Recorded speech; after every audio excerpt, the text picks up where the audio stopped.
이 시간 받으실 하나님의 말씀은 시편 147편 말씀입니다.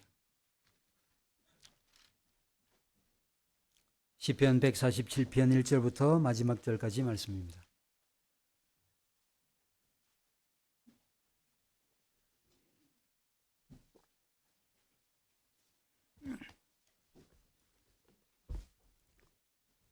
시편 147편 1절부터 마지막 20절까지 제가 받들어 읽겠습니다. 할렐루야. 우리 하나님을 찬양하는 일이 선함이요 찬송하는 일이 아름답고 마땅하도다. 여호와께서 예루살렘을 세우시며 이스라엘에 흩어진 자들을 모으시며 상심한 자들을 고치시며 그들의 상처를 싸매시는도다. 그가 별들의 수요를 세시고 그것들을 다 이름대로 부르시는도다. 우리 주는 위대하시며 능력이 많으시며 그의 지혜가 무궁하시도다. 여호와께서 겸손한 자들을 붙드시고 악인들은 땅에 엎드러뜨리시는도다.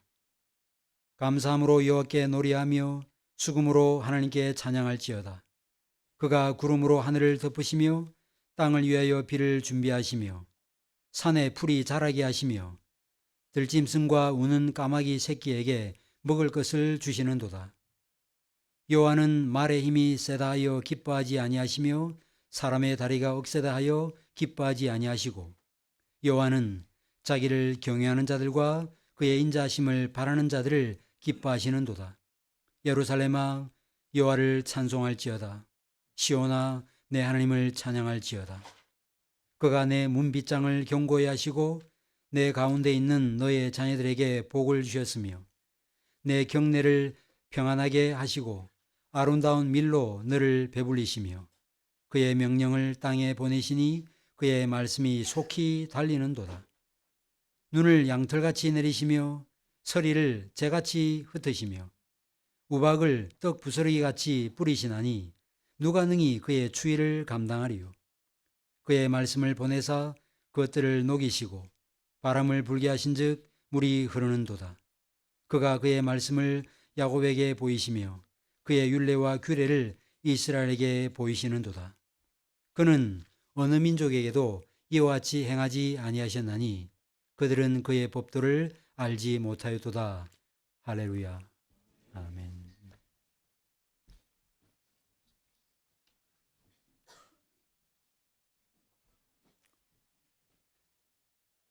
성경을 살펴보면 하나님께서 범죄한 인생들을 구원하신 구원의 목적에 대해서 언급하는 구절들이 있음을 발견하게 됩니다.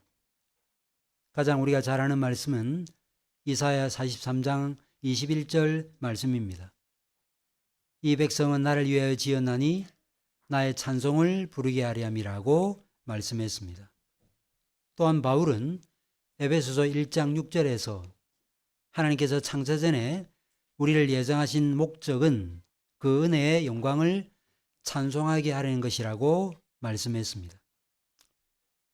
이런 하나님의 구원의 목적이 가장 극대화된 모습은 요한계시록에 나타나고 있습니다.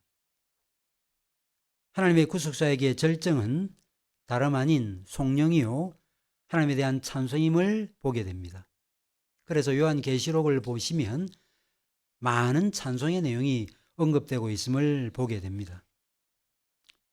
세계 최고의 기량을 보여주는 연주자의 연주에 박수를 보내는 것은 지극히 당연하고 자연스러운 일인 것처럼 우리를 구원하신 하나님을 찬양하는 일은 지극히 당연하고 마땅한 일입니다. 그래서 시편 기자는 시편 33편 1절에서 찬송은 정직한 자의 마땅히 할 바로다라고 노래했던 것입니다. 하나님을 찬송하는 이 일은 의무나 또 혹은 어떤 목적을 이루기 위한 수단과 방법이 아닌 매우 지극히 당연한 것입니다. 자녀가 부모에게 감사를 표현하는 것은 매우 당연한 일이죠. 피조물인 인생이 창조주인 하나님을 찬양하는 것은 너무나 당연한 일인 것입니다. 그런데 오늘 본문 1절에서 시인은 단지 하나님을 찬양하는 것이 마땅하다라는 말만 하지 않고 거기에 더하여 선하고 아름답다라는 말을 추가했습니다. 이것은 하나님을 찬양하는 이 일은 피조물로서 마땅한 일일 뿐만 아니라 도덕적으로도 선하고 심미적으로도 아름다운 일이라는 말입니다.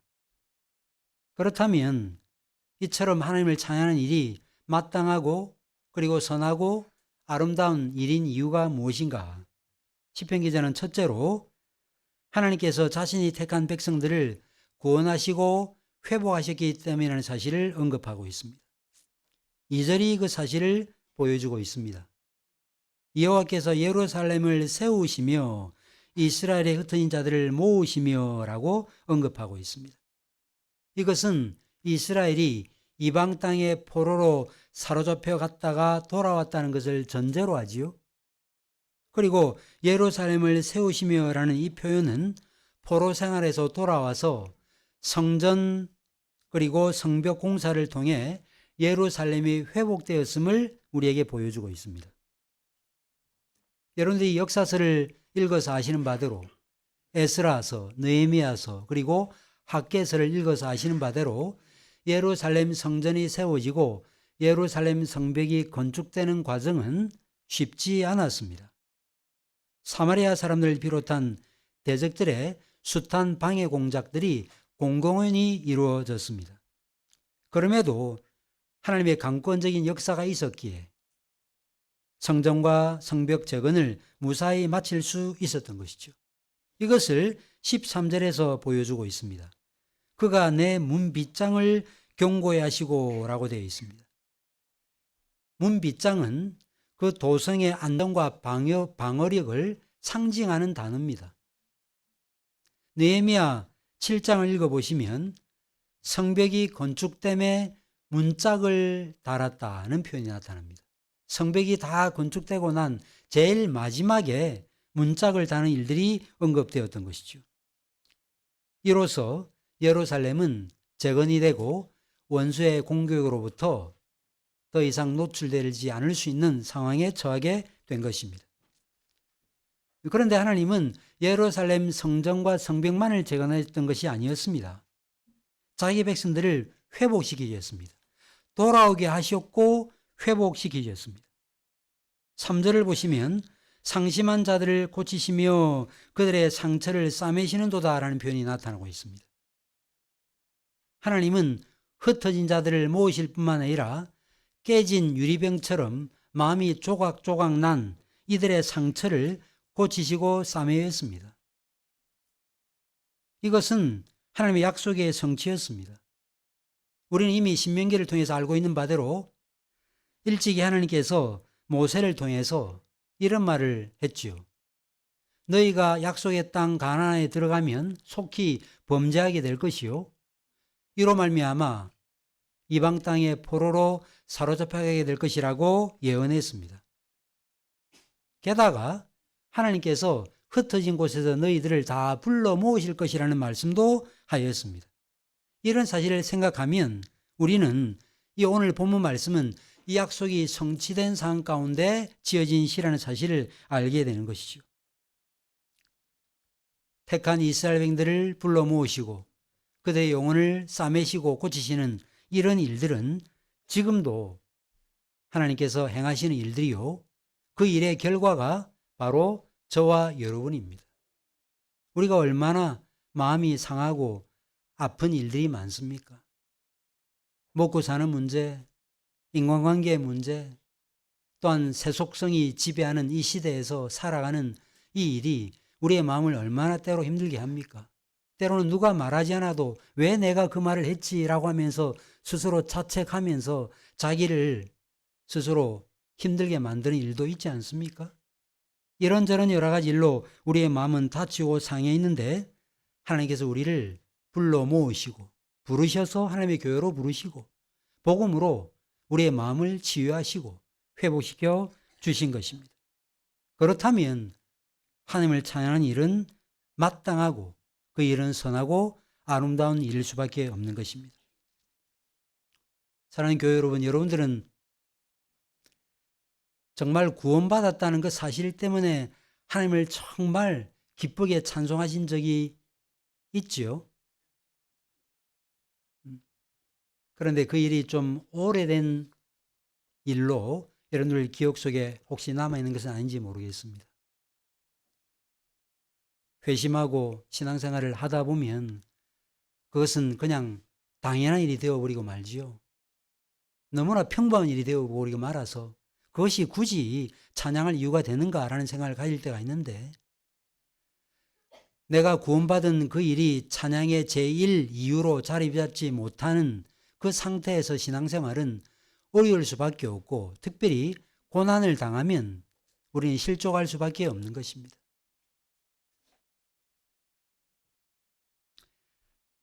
하나님을 찬양하는 일이 마땅할 뿐 아니라 선하고 아름다운 두 번째 이유를 시편 기자는 또 이렇게 말씀하고 있습니다. 오늘 본문에서 시편 기자는 뭘 말씀하고 있는가? 하나님이 온 우주 만물을 보존하고 다스리신다. 땅에 농식물들을 자라게 하시고, 하나님께서 비를 내리게 하시고, 또한 하나님께서 추위를 녹이시고, 하나님께서 바람을 불게 하신다는 이야기를 쭉 하고 있습니다.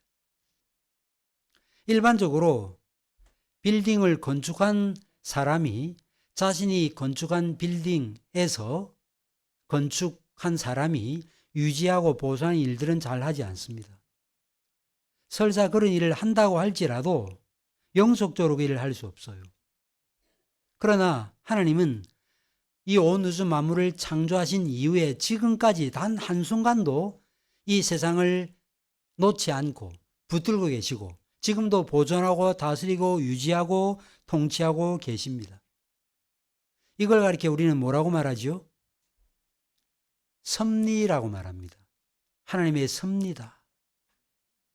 그런데 성경은 섭리라고 하는 신학적 용어를 사용하지 않습니다. 물론 신학자들이 창세기 22장 3절 몇몇 구절들을 근거로 섭리라고 하는 미리 내다보고 어떤 일을 계획하시고 진행하신다는 이 사실을 나타내는 용어를 만들어내긴 했지만, 성경은 이런 사실을 신학적 용어로 설명하기보다 오히려 오늘 시편에 나타나는 바대로 아주 풍성하고 생생한 이런 표현으로 그 사실을 묘사하고 있습니다. 8절을 보시면 이런 내용이 나타나고 있죠. 그가 구름으로 하늘을 덮으시며 땅을 위하여 비를 준비하시며 산에 풀이 자라게 하시며 들짐승과 우는 까마귀 새끼에게 먹을 것을 주시는도다라고 노래하고 있습니다. 낮은 곳은 말할 것도 없고 지극히 높은 곳에서도 하나님이 역사하신다는 사실을 언급하고 있죠.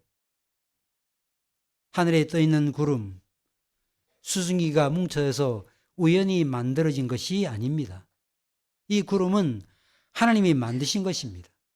지면에 비를 내리시기 위해서 구름을 준비하신 것입니다.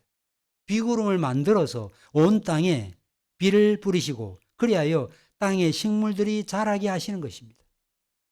여러분들이 텃밭을 가꾸실 때 손대지 않고 한 2주만 있다가 가보십시오. 온갖 잡풀들이 다 자라나 있고, 그리하여 제대로 가꾸지 못해서 소도로 취할 수 있는 게 몇 개 없음을 발견하게 되지 않습니까? 이 건물도 마찬가지예요. 저희가 이 건물로 이사 온 지 11년이 지났습니다. 11년은 고사하고 한두 달만 그냥 내버려둬도 전기가 나가 있고 전등은 꺼져 있고 물은 제대로 나오지 않습니다. 유지하고 관리하고 보수하는 일이 지속적으로 있어 왔기 때문에 우리가 지금 이렇게 평안하게 예배 드릴 수 있는 것이죠. 이 작은 건물도 그렇습니다. 하물며 온 우주 만물이야 더 말할 것도 없는 것입니다. 하나님은 자연에서 이와 같은 일들을 행하십니다. 16절 이하에서는 또 이렇게 표현합니다. 눈을 양털같이 내리시며 서리를 재같이 흩으시며 우박을 떡 부스러기같이 뿌리시나니라고 말씀하고 있습니다.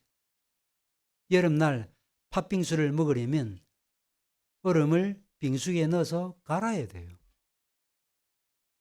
그런데 하나님은 어떻게 하십니까? 그런 작업 없이 눈을 얇은 양털 조각처럼 내리게 하신다.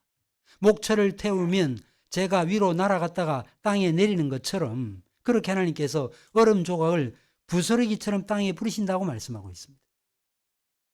그래서 우리는 서리를 볼 때, 눈을 볼 때마다 사실은 감탄하지 않을 수 없습니다.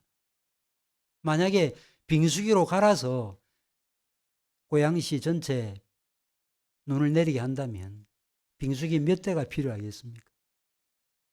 엄청난 일이거든요, 정말.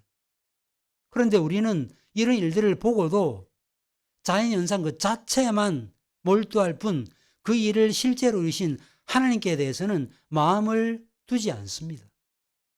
이것은 다소 이신론적 사상에 물들어 있다는 거예요. 이신론이 뭡니까? 초월자가 있기는 하지만 역사 가운데 개입하지 않는 거예요. 그냥 스스로 뭐가 돌아간다는 것입니다. 이런 사상을 많은 분들이 가지고 있기 때문에 작은 것 하나에도 감사하지 않는 것입니다. 하나님은 9절에서 까마귀 새끼에게도 먹을 것을 주신다라고 언급하고 있지요. 유대인들의 우화에서 까마귀들은 새끼를 낳자마자 내버리는 것으로 알려져 있습니다. 그런데 시인이 왜 이 까마귀 새끼까지 먹이신다는 사실을 언급하는가?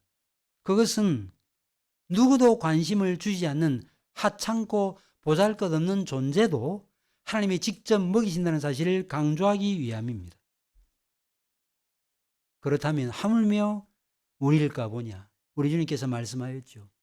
공중의 새도 먹이시고 들에 핀 백합화도 입히시거든 하물며 내 백성, 내 자녀, 너희들이랴. 성경은 그렇게 말씀하고 있습니다. 바울은 이처럼 하나님이 어떤 분이신지에 대해서 믿지 않는 사람들에게 설명할 때 이렇게 설교했습니다. 루스드라에 사는 이방인들에게 이렇게 말했습니다. 자기를 증언하지 아니하신 것이 아니니 곧 여러분에게 하늘로부터 비를 내리시며 결실기를 주시는 선한 일을 하사 음식과 기쁨으로 여러분의 마음에 만족하게 하셨느니라.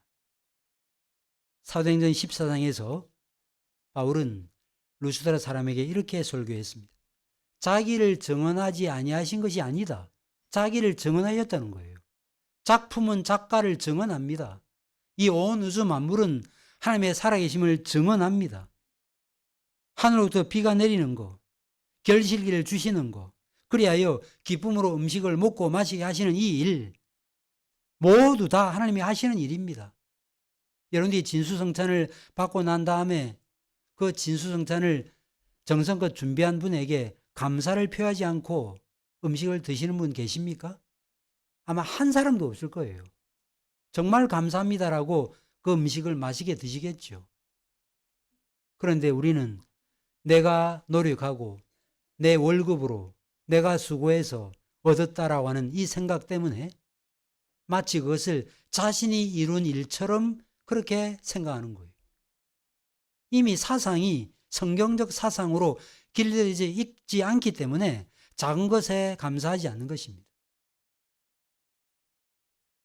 인간이 만들어낸 요즘에 가장 최고의 걸작품은 AI죠. 인공지능입니다. 그런데 인공지능의 특징이 뭐죠? 스스로 학습하는 것입니다. 그런데 스스로 학습하게 하는 능력을 누가 줬어요? 인간이 줬습니다. 따라서 우리가 지각이 발달하고 사고하고 판단하고 선택하고 일하고 추진하고 계획하고 계획한 바를 이루다 보니까 마치 그 일을 우리 스스로 이룬 것처럼 그렇게 착각하지만 그런 모든 일들을 기획하고 이루게 하시는 그분도 하나님 그분이세요. 여러분들이 전자동 시스템으로 돌아가는 자동화 시스템 공장에 가보십시오. 첫 번째 공정부터 마지막 공정까지 어느 것 하나라도 우연히 일어난 일이 뭐가 있습니까? 모든 것들은 다 계획 가운데 진행되는 일입니다. 우리도 마찬가지예요.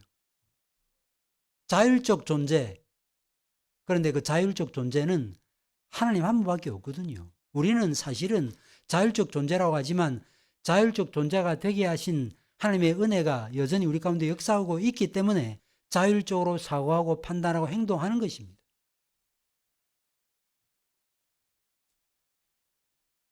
이러면서 우리는 자연현상을 바라볼 때마다 탄성을 질러야 됩니다.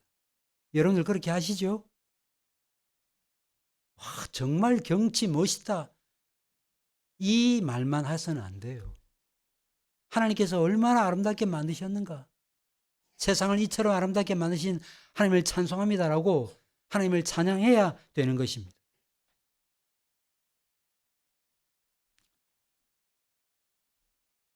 초월적 존재를 인정하지 않는 범실론에서는 궁극적 원인자가 있을 수 없어요. 돌고 돌아요. 그냥 뺑뺑 돕니다. 초월적 신을 인정하지만 세상 일에 신이 개입하지 않는다라고 믿는 이 이실론에서는 2차적 원인이 존재하지 않습니다. 1차 원인으로서 신은 있지만 2차적 원인이 없어요. 그런데 기독교에서는 그 2차적 원인이 있다라고 믿어요. 그런데 그 2차적 원인의 시작, 과정, 마지막 그 모든 공정에 누가 역사하시죠? 하나님 그분이 역사하시는 것입니다. 우리 인간의 몸에 모든 부분에 실핏줄이 다 들어가 있으므로 그 실핏줄 때문에 영양분이 공급되고 그 때문에 힘을 내고 그 때문에 사고할 수 있는 것처럼, 그래서 머리에 핏줄 하나 잘못되면 우리가 정상적으로 행동할 수 없는 것처럼 하나님이 지금도 실핏줄처럼 그렇게 온 우주 만물 가운데 실제로 역사하고 있다는 것입니다. 지금도 해와 별들을 움직이시고 지금도 땅의 모든 피조물들을 다스리고 계십니다. 이 사실을 믿으시죠? 우리는 그 사실을 믿는 사람이에요. 피조물은 조물주에 의해서 존재합니다. 이처럼 스스로 존재하지 않는 것은 사실은 한순간도 홀로 존재할 수 없습니다. 제가 예를 잘 드는 게 요즘에는 그런 장난을 잘 치지 않는데요. 저희가 어릴 때 책상이 있잖아요. 학교 가면. 책상에다가 동전을 딱 놓고 이렇게 탁 치죠. 그러면 뺑뺑뺑뺑 돌다가 탁 쓰러집니다. 그게 저절로 도나요? 아니잖아요. 근데 왜 또 계속 안 돌고 왜 쓰러지죠? 제가 유한하니까 힘 자체가 유한하게 가해졌기 때문에 어느 정도 돌다가 넘어지는 거예요. 거기에 힘이 가해진 것입니다. 딱 보면 제가 칠 때 못 본 사람은 스스로 돌아가는 것처럼 보이지만 실제로 그게 어떻게 돌아갔어요? 제가 쳤기 때문에 돌아간 거예요. 우리가 이처럼 스스로 활동하고 사고하고 선택하고 행동하니까 마치 우리가 모든 삶의 주인인 것처럼 그렇게 생각하는데 그건 정말 큰 착각입니다. 하나님이 하게 하신 것입니다. 하나님이 이루게 하신 것입니다.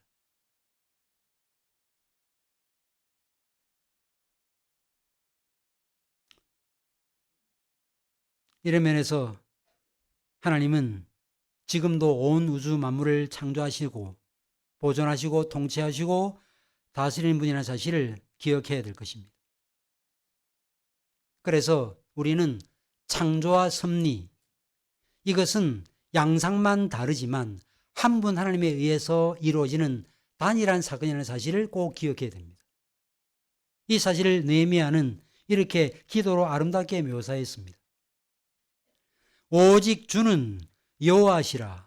하늘과 하늘들의 하늘과 이럴 성신과 땅과 땅 위의 만물과 바다와 그 가운데 모든 것을 지으시고 다 보존하시오니. 지으시고 다 보존하시오니. 지으시고 보존하십니다. 그런데 많은 적지 않은 그리스도인들이 이 보존 사역에 대해서는 생각이 좀 약합니다. 창조 사역만큼 그렇게 강하게 인식하지 못하고 있습니다. 그러다 보니까 감사가 약해질 수밖에 없는 거예요. 시작은 하나님에 의해서 되었지만 그 이후에는 마치 그 일이 스스로 뭐가 되어지는 것처럼 그렇게 생각하기 때문입니다.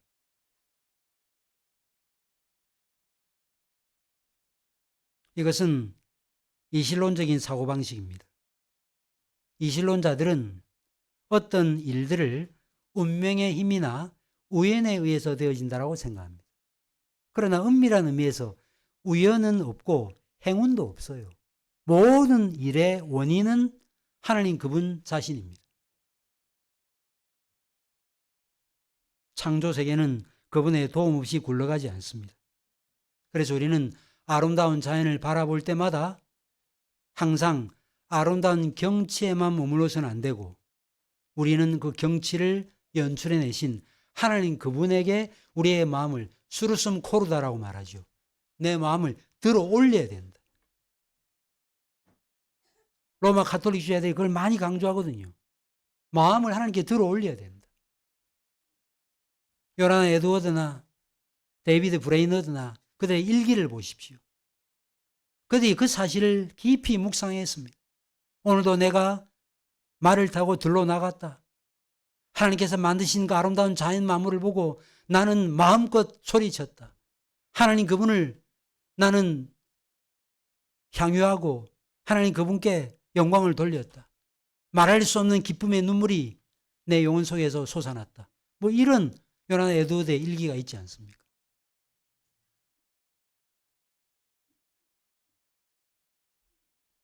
그 사실을 시편 기자는 언급하고 있습니다. 자, 그런데 오늘 본문에서 흥미로운 사실은 이천 하나님의 구속사역과 하나님의 섭리사역을 함께 결합시켜서 언급하고 있다는 것입니다.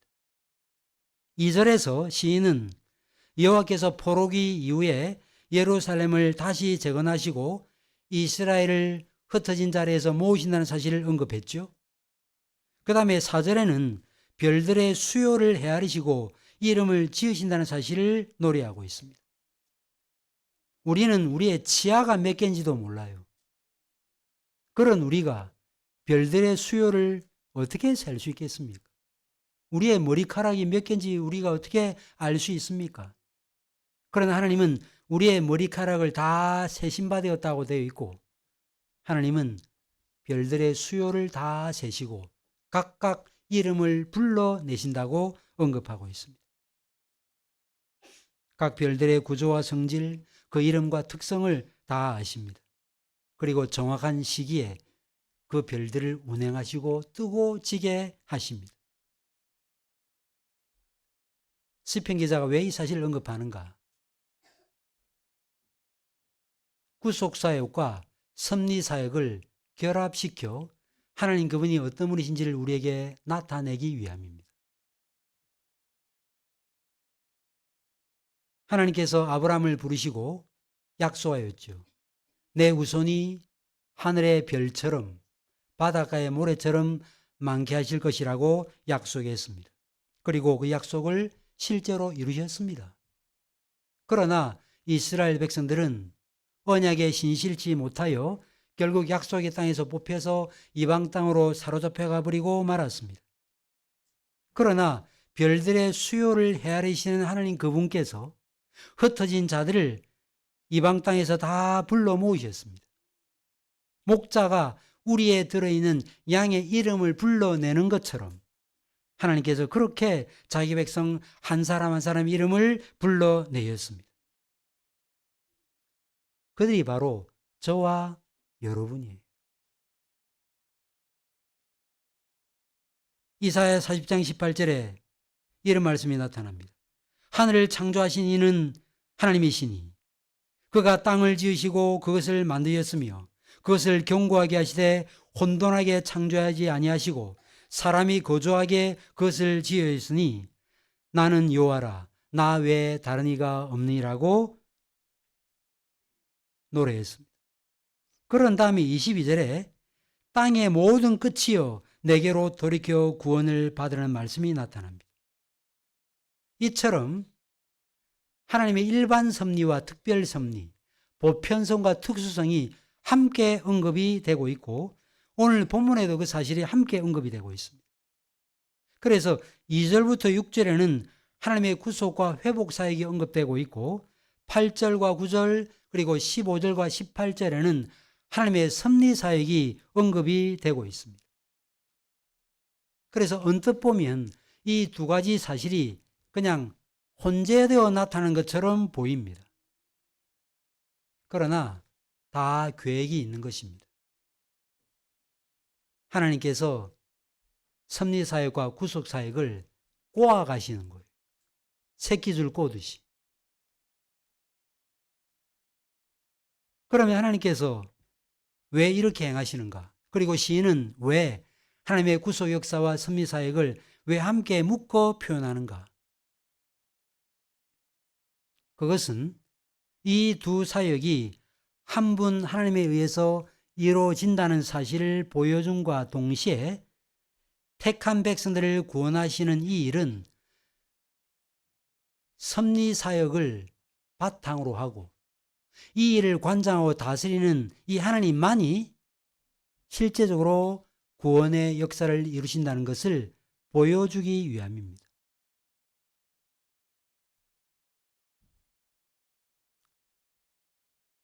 그 비관한 예가 역사에 나타나죠.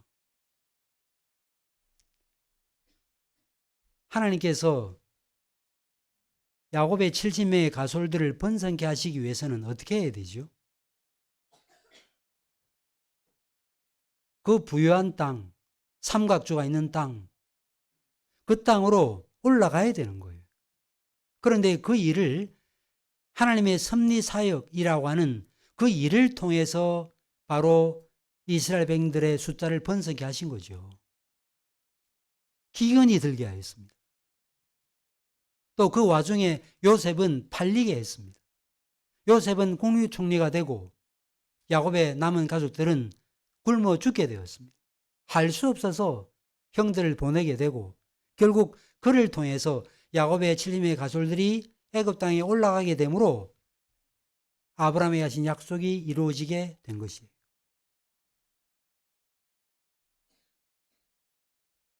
하나님은 이스라엘 백성들을 애굽에서 구원해 내시기 위해서 애굽의 바로의 딸 공주를 사용했습니다. 뿐만 아니죠. 이스라엘을 바벨론의 포로에서 돌아오게 하시기 위해서 바사왕 고레스를 사용하였습니다. 페르시아가 메대와 함께 연합해서 바벨론을 치지 않았더라면 유다 백성들은 고토로 돌아올 수 없었던 것입니다. 시편 기자는 이것을 보여주고 싶은 거죠. 하나님은 모든 역사를 주관하신다. 우리를 구원하시기 위해서 온 우주 만물을 친히 통치하시고 다스리시고 흉년과 기근과 모든 것들을 친히 주관하신다는 사실을 보여주기 위해서 성경 그 사실을 언급하고 있습니다. 그런데 오늘 본문에서 흥미로운 또 하나의 사실이 있습니다. 그것은 하나님이 말씀을 매개로 이 일을 이루신다는 거예요. 15절을 보십시오. 그의 명령을 땅에 보내시니 그의 말씀이 속히 달리는도다는 말씀이 나타납니다. 의인화해서 말씀이 달린다고 표현하고 있죠. 마치 심부름꾼인 사신이 자신을 보낸 그 사람의 뜻을 실행하기 위해서 달려가는 것처럼 그렇게 말씀이 속히 달린다고 말하고 있습니다. 여러분들 지금도 그렇지만 고대 왕들은 빠른 통신 수단을 갖추기 위해서 무지내를 썼습니다. 봉화대 이런 거, 파발마. 왜 중요하죠? 작전을 수행하기 위해서 작전 명령을 내려야 되는데 작전 명령이 뭔지를 모르면 작전을 수행할 수가 없지요. 아무리 좋은 소식도 전해주는 자가 없으면 알 수 없습니다. 그래서 지금도 통신수단이 발달하잖아요. 에스더서를 보시면 어떤 일이 나타납니까? 유다 사람들이 다 전멸당할 그런 위기에 처했죠. 그런데 에스더와 모르드게가 나서게 되고 그리하여 유다 사람을 죽이는 그런 일이 일어나지 않도록 왕이 조서를 내리게 되는데 이때 이 일이 얼마나 시급했는지 왕에 쓰는 준마, 왕이 사용하는 그 준마를 동원해서 이 조서를 각 지방에 알리도록 한 사실이 언급이 되고 있습니다. 하나님께서 이처럼 말씀을 빨리 내달리도록 하셨다고 지금 시인은 노래하고 있습니다.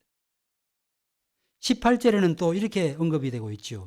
그의 말씀을 보내사 그것들을 녹이시고. 서리가 얼마나 차갑고 얼음은 얼마나 딱딱합니까? 그런데 하나님께서 어떻게 하신다고요? 말씀하시면 어떻게 되지요?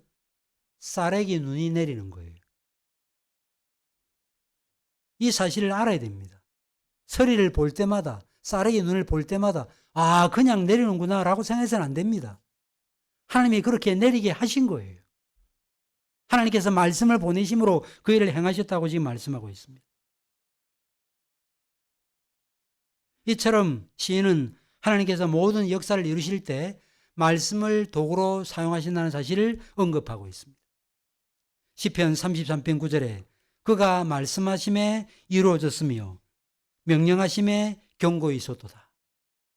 말씀하심에 이루어졌다. 이 일은 새로운 일이 아니죠. 창세기 1장에 빛이 있으라 하심에 있었다. 하나님이 하게 하시면 되는 것입니다.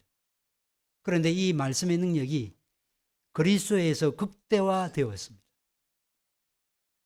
예수께서 나병 환자에게 손을 대시면서 내가 원하노니 깨끗함을 받으라 하시니 즉시 깨끗해졌다고 언급하고 있습니다.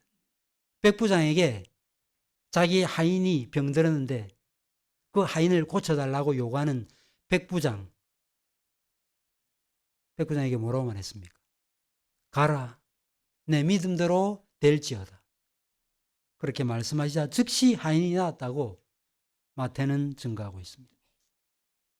12해 동안 혈루병을 앓았던 여인에게 안심하라, 내 믿음이 너를 구원하였다라고 말씀하시자 여자가 즉시 구원을 받았다고 마태복음 9장 22절에서 언급하고 있습니다. 말씀이 얼마나 큰 능력을 갖고 있는지를 시편 기자는 보여주고 싶은 것입니다. 이런 사실을 알았던 솔로몬이 역대하 6장에서 이렇게 기도했습니다. 주께서 주의 종 내 아버지 다윗에게 허락하신 말씀을 지키시되 주의 입으로 말씀하신 것을 손으로 이루심이 오늘과 같으니이다. 입으로 말씀하신 그 말씀을 손으로 이루셨다고 언급하고 있습니다. 이사야 55장 10절 11절에도 말씀의 힘을 묘사하는 내용이 나타나고 있습니다. 이는 비와 눈이 하늘로부터 내려서 그리로 되돌아가지 아니하고 땅을 적셔서 소출이 나게 하며 싹이 나게 하여 파종하는 자에게는 종자를 주며 먹는 자에게는 양식을 준 것 같이 내 입에서 나가는 말도 이와 같이 헛되이 내게로 돌아오지 아니하고 라고 말씀했습니다. 비가 내리면 땅은 젖게 되고 식물은 자라게 됩니다. 하나님이 다 행하신 일입니다.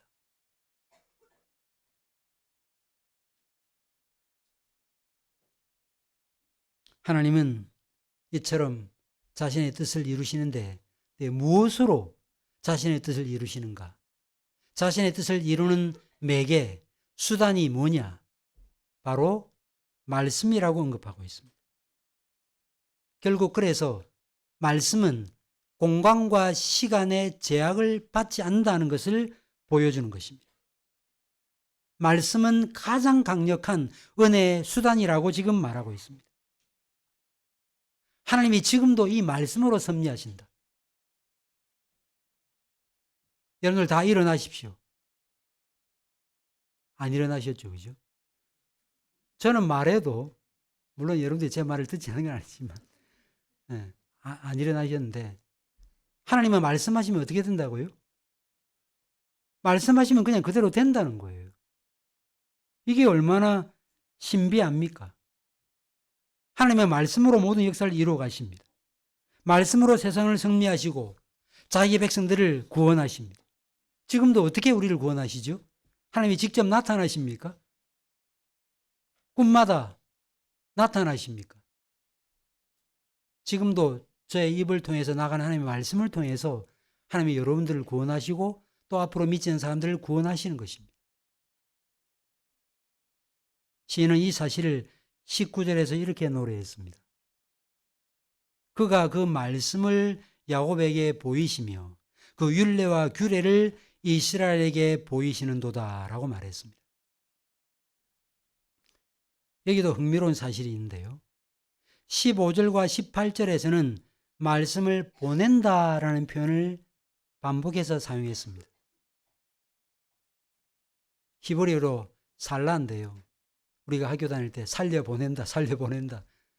살라라는 단어를 외우려고 그렇게 외웠던 기억이 있습니다. 그런데 19절에는요. 보낸다라는 단어를 사용하지 않았어요. 말씀을 보인다라는 단어를 사용했습니다. 그가 그의 말씀을 야곱에게 보이시며 이스라엘에게 보이시는도다라고 말했습니다. 근데 이 보인다라는 이 단어는 본래 알린다, 말한다는 뜻입니다. 그래서 이 세상 만물, 일반 섭리와 관련해서는 보낸다라는 단어를 사용했다가 택한 백성 이스라엘 향해서는 알리신다, 말한다라는 단어를 사용했습니다.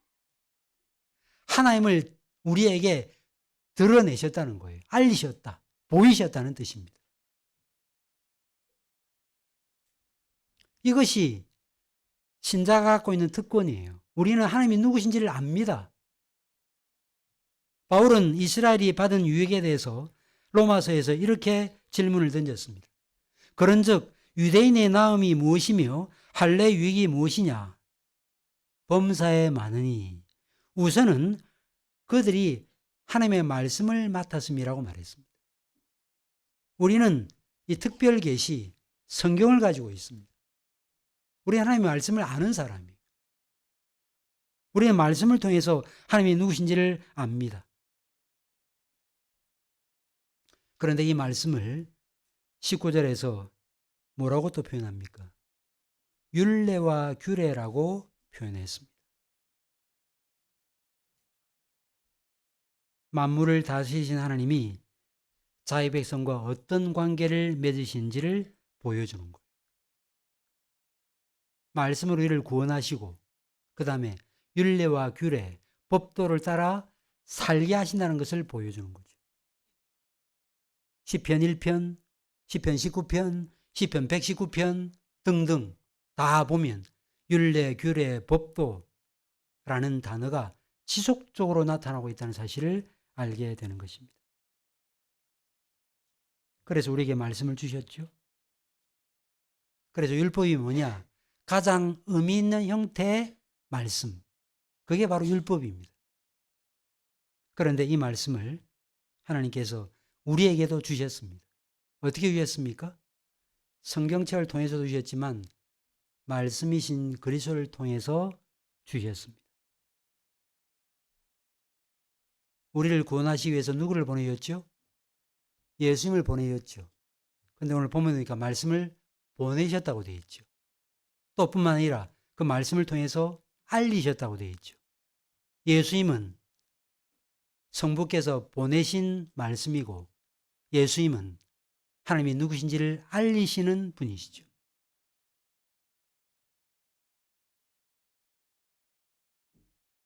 우리는 이런 사실을 오늘 본문을 통해서 확인하게 되는 것입니다.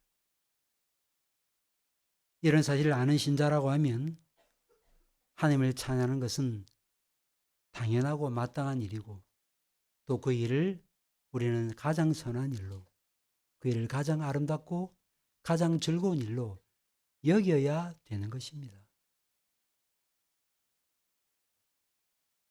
여러분들 가을하면 떠오르는 것이 뭡니까? 우리 교회학교 학생들한테 물어봅시다. 가을하면 어떤 단어가 떠오르죠? 응? 남자가 떠오르나요? 가을하면 보통 단풍이 떠오르요. 단풍. 그죠? 단풍놀이 가잖아요. 누가 만들어 놓으신 거죠? 하나님이 만드신 거예요. 추운 겨울이 지속되다가 그 얼음을 녹이셔서 따뜻한 바람을 불게 하시는 분이 누구시죠? 하나님이십니다. 더운 여름날 시원한 소나기를 내리게 하시는 분이 누구시죠? 하나님이세요. 모든 동식물들, 작황들을 하나님이 다 사실은 농사를 지으시는 것입니다. 우리는 단지 숟가락 하나 얻는 것에 불과해요. 그 숟가락도 하나님이 주신 거예요. 내가 만들어낸 게 아닙니다. 믿음도 하나님이 우리에게 주신 겁니다. 어느 것 하나라도 하나님이 주지 아니하신 것이 없다는 것입니다. 그렇다면 어떻게 해야 될까요? 입을 벌리면 하나님을 찬양해야 되는 것입니다.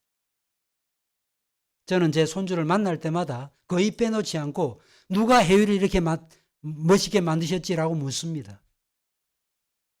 거의 빼놓지 않고 묻습니다. 하나님이 만드셨다. 하나님이 만드셨습니다. 하나님께서 온 우주 만물을 창조하였습니다. 하나님이 세상을 아름답게 하였습니다. 입을 열면 하나님의 이름이 나타나야 되는 거예요. 그런데 많은 사람들이 어떻습니까? 작품을 보면 작품 앞에서는 입을 벌려요. 그런데 우리가 작품을 보고 우리는 본능적으로 누가 만들었지 그러면서 작가를 높이고 찬양하지 않습니까?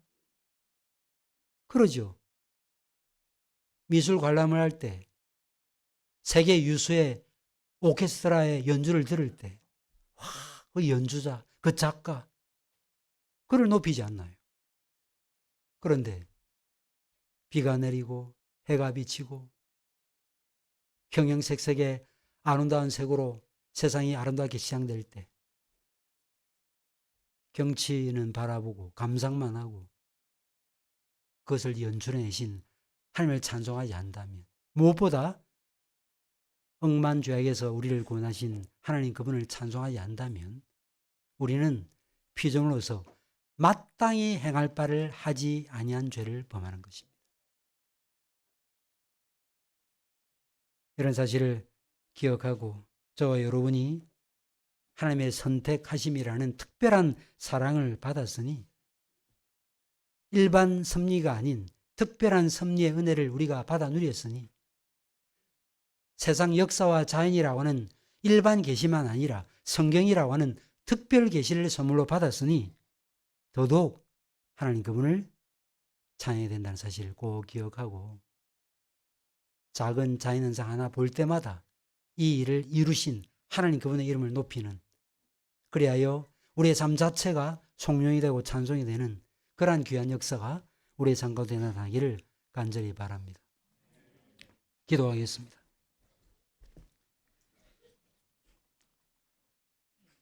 하나님 아버지, 우리를 이 땅에 태어나게 하심으로 살게 하시니 감사합니다. 유한한 인생을 살 수밖에 없는 저희들을 영생으로 구원해 주셔서 이 땅을 살면서도 썩어지고 없어질 것에 마음 두지 않게 하시고 신령한 하나님의 나라를 바라보는 삶을 살게 하시고 그를 통해서 하나님께서 주고자 하시는 것이 얼마나 큰 소물인지를 우리로 알게 해주셔서 감사합니다.